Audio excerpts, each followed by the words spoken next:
bere termometroa astero jangelan atzera kontaketa hau egiteko. Berak esaten zian, bueno, aste bat falta da, edo 5 aste faltaria, edo 4, edo 3, bueno, iritsi da azkeneko egunera.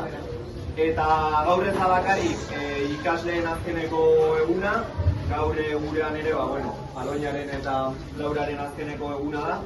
Eta zenbat galderari erantzuten hasita, bueno, zenbat bazkari, zenbat amaiketako, zenbat, bueno, txangotarako bitartekoak, egin ditugun ekintza osagarri guztietan, bueno, txokolatea dela edo, bueno, eskertu zuen gertutasuna, zuen prestutasuna, eta, bueno, zorte hon zuen proiektu berrian, ez zate oso urrutira jungo, Haurtzaro ikastolan egon gozate, baina, bueno, denon partez, eskerrik asko, eta zorte hon.